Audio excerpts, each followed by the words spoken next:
Hey guys, welcome to the webinar. Thank you so much for joining me today. I am incredibly excited to kick off my Wealth Building Wednesday webinar series with this first topic, which is a financial plan for your life. And this, as I said, is my first one. So I'm just figuring out how to do this logistically, and hopefully we'll get through it without any technical difficulties. I've chosen to mute everyone so that we can get through the material within 30 minutes, which is not a lot of time. So if you have questions, you should be able to enter them into the chat box. So I will see them and address them if we have time at the end. And yeah, so if you're not able to hear me, or if you have questions, please let me know using the chat.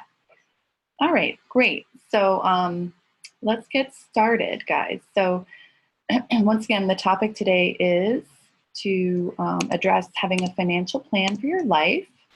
Okay, and you should be able to see my PowerPoint here. as I share my screen.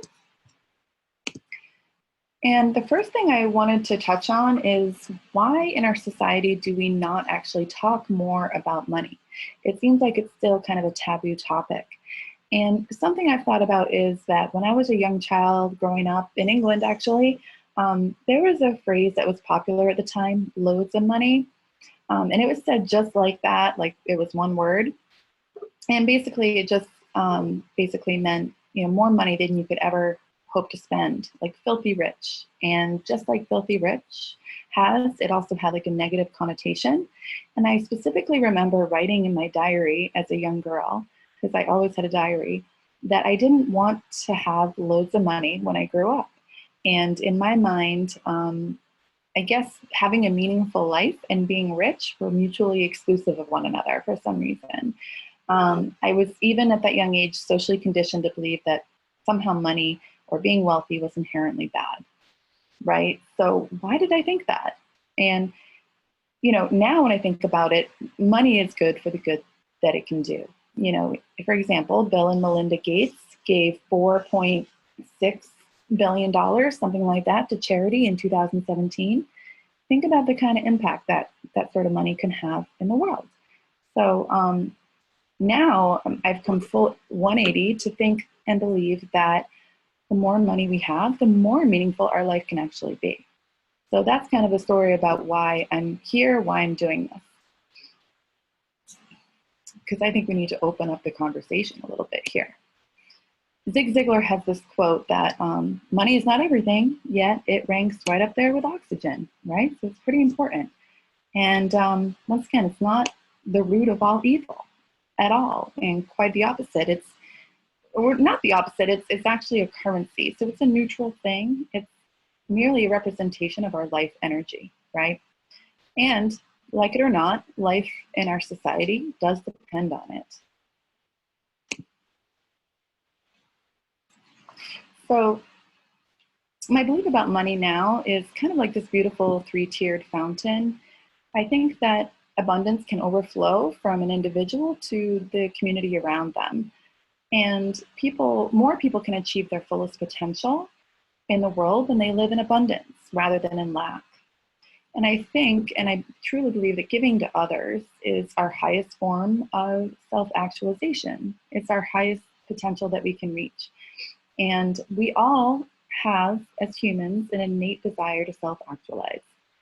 And that's only once our basic needs are met, right? If we're worrying about putting food on the table and paying bills, then we can't actually reach that full potential.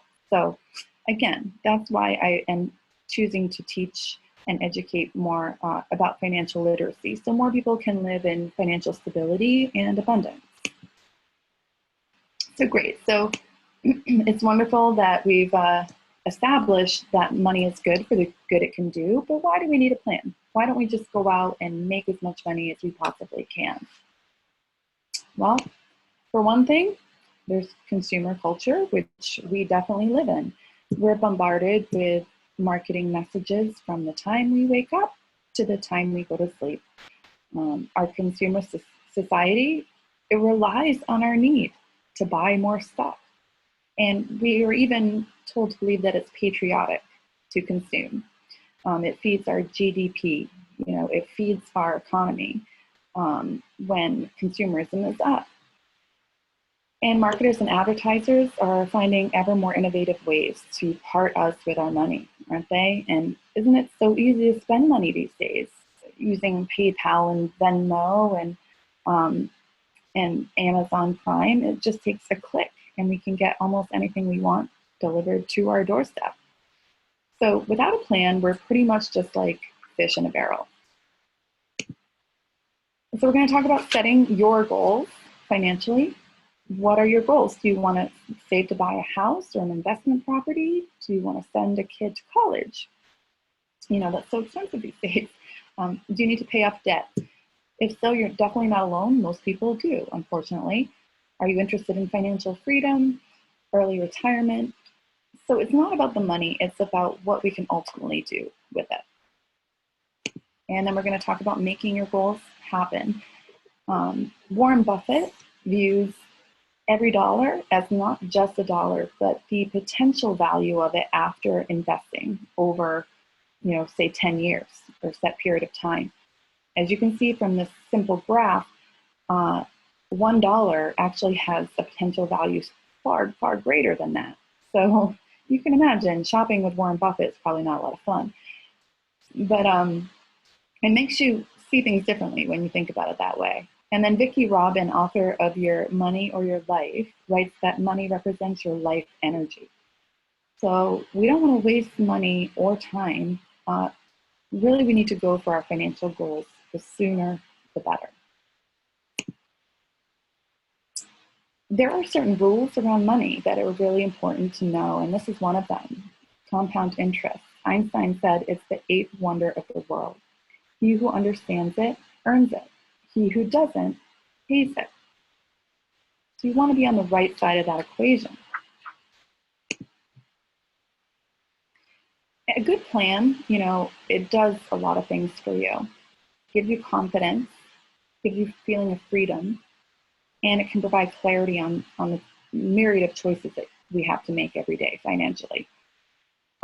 And personally, I honestly avoided making a financial plan for a long time. Like I talked about before, I had a negative relationship with money, and I also just thought it was boring. And then finally, I thought if I made enough money, everything else would fall into place. However, not properly thinking about money meant that I did find myself in debt. And then I was forced to think about it almost daily. Only then did I realize that some time spent around the planning and forethought would give me the freedom I was really looking for. So ironically, discipline creates freedom. When you align your finances with your core values also, you start to bring into focus the life that you truly desire. So what is financial independence? Well, it's basically when your passive income, so income from income that you don't have to actively work for, just whatever income is coming to you passively, is equal or greater to your expenses. So in other words, you wouldn't have to work if that were the case.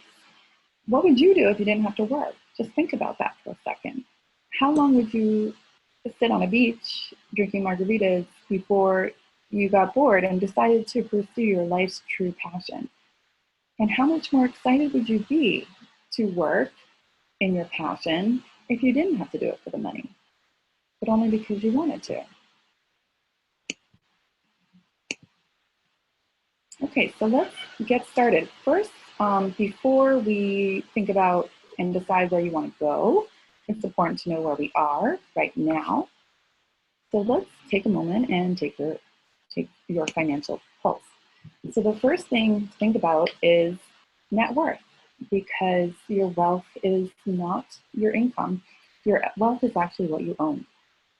And a lot of people don't understand this, and therefore they spend all of their income instead of investing. So to calculate net worth, it's very simple. It's just the cumulative value of all your assets minus the total value of any debts that you might have. So we may not have time for you to do this right now, but I would love for you, if you haven't done this, to think about where you are in terms of debt, savings, and investing. So for that, your common assets are, of course, any cash, checking and savings account balances, securities, if you have those, collectibles, like valuable jewelry and art, businesses, profitable businesses, of course, real estate and other property, vehicles that you own, and then common examples of debt would include student loans, alimony, the amount you owe on your mortgages or property, the amount you owe on your vehicles, credit card balances, or outstanding lines of credit, back taxes, medical bills, judgments, and personal loans. Okay. So all you have to do is just subtract all your debts from your value of your assets, and you have your net worth. And again, net worth is important because it's your bigger financial picture. In other words, if you were to stop working today and liquidated all your assets, after paying off any debt, how much would you have? That's all it is, right? And it is possible to make a high income and actually have a negative net worth if you have enough debt. So even for like Bill Gates, again, he's not wealthy because of his income, he's wealthy because of what he owns. On the flip side, the more assets you have, the more you can leverage them to make more money by investing. So the idea is to grow your net worth and have your money work for you rather than the other way around. And you can make a game of this. You can think of it as your financial scorecard and check on it like monthly, if not more, to try and keep improving it by reducing those debts and accumulating more assets. The second piece of taking your financial pulse is looking at your budget. So a budget measures and forecasts your regular expenditures against your cash flow, whereas your net worth is your big picture. A budget is a monthly or weekly snapshot of your cash flow in and out. It's similar to like a company's profit and loss sheet. And just as a company regularly reviews its P&L, it's important that you do it for your household too. And I have a great template for a household budget. If that would be helpful, I can email it to you. Now, some of you might know I've been tracking my spending this month for 30 days. I'm about 1 week in, and I really recommend it if you haven't done that. So make sure everyone, yeah, okay. Sorry, so yeah, I only had to hear this advice about 100 times before actually taking action on it. And of course, I can't believe I didn't do it sooner. Track your spending, it will cleanse your soul. I thought I was a pretty conscious spender, and yet when you actually start tracking in real time, it just gives you a lot of clarity. And we have another agent in our office who's using a free app called Every Dollar to track her spending. She's actually been doing it for about a year. And she said that it at first was very stressful, and then it really gave her a sense of freedom, because that's what happens, right? We introduce discipline and we gain some control, and then we don't have to worry. So we have that sense of freedom over our finances. And she has paid off all of her credit card debt in the last 12 months, and now is moving on to car loans, and then we'll be debt free. So next, we want to set some money goals. Once you're well equipped with your net worth, balance, and the budget, you know where you are. So now where do you want to be? And then, of course, what's the gap? And whenever talking about goals, we always want to make sure we're talking about SMART goals, meaning specific, measurable, achievable, relevant, and time-bound.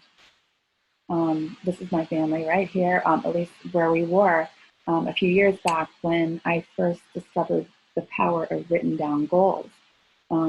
We were at the time living with a 3-year-old and a 1-year-old in a 2-bedroom apartment. And man, we were cramped. And every time I wrote that rent check to the landlord, I just cried a little bit inside, knowing we were paying down his mortgage instead of creating our own equity. And so I had a really strong motivation to buy a house. Specifically, we wanted a 2-family house. So not only would it be a home for our growing family, but also kind of the foundation for our financial future. That's how it was, that's how I thought of it. So I crunched the numbers and realized that I needed about $250,000 in gross commissions to both pay off some debt and also have the down payment and have enough money to buy the house. So after making my SMART goal, 12 months later, I tracked what I had made, and I was within about $1,000 of that goal. And I just still remember the feeling of like shock and delight that I'd come so close. And ever since then, I've been a strong believer in written down goals. And so when thinking about your own goals, I would encourage you to not just think about 1 year, but also think a little bit bigger as 5, 10, or even 20 years down the road. Where do you want to be financially? Because setting a small goal will just get you a small plan and therefore a small result. it's important to think big. I don't know if any of you have heard about the FIRE movement. If not, Google Mr. Money Mustache. It's just, and watch out, it's like going down a rabbit hole. FIRE stands for Financial Independence, Retire Early. And there's this community out there that are following a 10-year plan to retirement and often retiring in their 30s and their 40s. And from there, they're going on to just work on their life passion projects and, you know, and do whatever they want with their time. So it's pretty exciting. I would recommend just listening to some of the stories or reading some of the stories, and it will just definitely inspire you, I'm sure. Now this is an exercise called your happiness list. Sounds a little corny, but it's just about what truly makes you happy. And when's the last time you thought about this? So all it is very simple. Just take a moment and write down the 10 things that make you the most happy. I would also have your significant other, if you have one, do this too. And then just compare your budget to your happiness list. What are you spending money on that isn't on your happiness list? And can you adjust your budget accordingly? You know, just as an example, maybe if you're spending a lot of money on going out to eat, and yet that's not actually on your happiness list, maybe that's something that you could work on reducing that amount you're spending, or buying expensive clothes. Is that truly because it makes you happy, or is it because you're just trying to keep up with your friends, for example? And if those things do make you happy, great. That's wonderful. It's your life. You want to focus your time and your money on what does make you happy, and get rid of the clutter.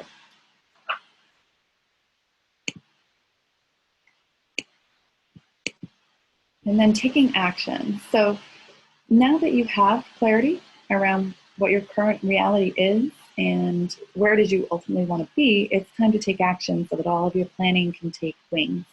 The problem with setting goals is that it's really easy. It's important to take some kind of action now so that your goal can become concrete and your inspiration doesn't fade before something changes, okay? So brainstorm a list of actions. Talk to people who have done it before. Take a class, read a book. I can recommend a few. Attend a networking event or a seminar on what you're interested in. And just start taking steps toward your goal. And new opportunities and possibilities will arise you hadn't even thought of yet. And make sure you keep open to those opportunities as they arise. Here are some suggested action items around finances, personal finances. So as we mentioned before, track your monthly income and expenses, then compare them to your happiness list. Decide which expenses you could reduce or eliminate, and challenge yourself to see how much you could actually save. Start an automatic debt reduction or savings plan. I use 3 different apps, Albert, Acorns, and Capital, and I kind of like squirrel away money in different places so I don't see it. And the power of an automated system is great because, you know, we're all lazy. We don't, if something's set up for us, we don't tend to go and change it. It's just happening. We don't see it. It's in the background. So it's a great way to do it. Also setting up automatic bill payments for the same reason. You know, not only are your bills paid on time, but you protect your credit, which is so important because a few points here or there could cost you thousands of dollars when you go to buy a house, apply for a mortgage, or buy a car or any other bigger purchase like that requires your credit score. So setting up automatic bill payments is great. And I would just make sure to do it so that it happens a day or two after your paycheck comes into your account. So you always make sure the money is there. Action item 5 could be to schedule budget dates with your significant other. You know, make it a date, make it fun. But it's so important to talk about our finances with our spouse or significant other. And I feel like a lot of times we just don't. For whatever reason. So, and then action item 6, learn about rate of return. This is another kind of rule of money that's important to know about, just like compound interest. And we'll go more into that in one of the next webinars, but it's important to know about it. So go ahead and just Google it, find out more. So what would be your one thing? What could you do right now or in the next 24 hours that will start moving you forward to your goals? Maybe it's researching the cost of something that you want to do. Maybe it's reading a financial literacy book or learning more about investing. I happen to know a great book about investing in real estate. It's on Amazon. You can have it all in real estate that I wrote. And then maybe it's just putting your action items into your calendar. If it's not on your calendar, it doesn't exist. So that's a great thing to do that you can do right now is just schedule some things in your calendar. And then lastly, just tell someone. Don't keep your goals a secret. Tell your spouse, your family, your best friend. Get an accountability partner or two to hold you accountable to doing the actions you commit to. My husband and I have a monthly meeting about our finances where we review our budget, our net worth, and our financial action items. And it's actually kind of exciting to see how we can move the needle over time, believe it or not. And some other resources I would recommend, again, there's my book, You Can Have It All with Real Estate, available on Amazon. I would highly recommend the Bigger Pockets Money podcast. It is kind of addictive, so be careful. But you can get that in, iTunes or anywhere else you get your podcasts. Also, the Mad Scientist podcast is, he's a big guy in the FIRE community. So you'll hear a lot of stories about people who have achieved FIRE and retired early. Your Money or Your Life by Vicki Robin, I mentioned that earlier. It's a very powerful book.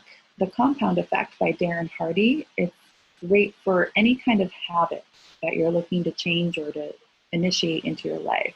Compound Effect is just all about the power of small actions over time. The 4-Hour Work Week, of course, is a classic. Playing with Fire, again, he's in the FIRE community, and he and his wife went from basically being double income and kind of people who very much kept up with the Joneses. They bought all the toys and did all the vacations and upgraded their lifestyle until they realized that a lot of the stuff wasn't even making them happy. So then they started saving like 40 to 50% of their income and investing it, and became financially free within 10 years, I think in their 30s. So that's an amazing book. I Will Teach You to Be Rich is a very practical personal finance guide, and it's geared toward millennials. So it's encouraging younger people to start saving, investing, and being financially literate early. And then, of course, The One Thing by Gary Keller is a must-read about focusing. And so, of course, stay tuned for more Wealth Building Webinar Wednesdays. These are going to be the second Wednesday of every month at 12 p.m. And in the following webinars, we'll get more into the investing side of things. So it'll get exciting. And so upcoming events, we have on the 28th, I'm actually doing an in-person investing seminar here at the office. It'll be in the evening at 5:30. And then the next webinar will be on February 12th, again at 12 p.m. So if you'd be interested to register for either of those, you can email me at carrieteamcg@gmail.com. All right, so I don't see any questions, and that's the end of the webinar. So I'm going to stop sharing. Let me see, do we have anyone in the chat? Yes, I am muting you. I can unmute you now. We have 3 minutes if anyone has any questions for me.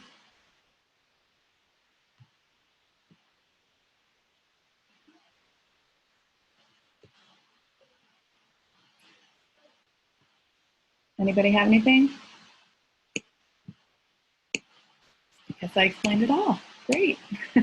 Well, are there any other, okay, so we're muted. If there are any other follow-up questions, please, oh, thank you, Courtney. Please just email me or give me a call. I would be more than happy to sit down and talk with you about your goals, financially or otherwise, and, get caffeinated, have a coffee. I love talking about this stuff. So yeah, let's connect. And thank you again for attending. I hope you have a wonderful rest of your Wednesday. Bye-bye.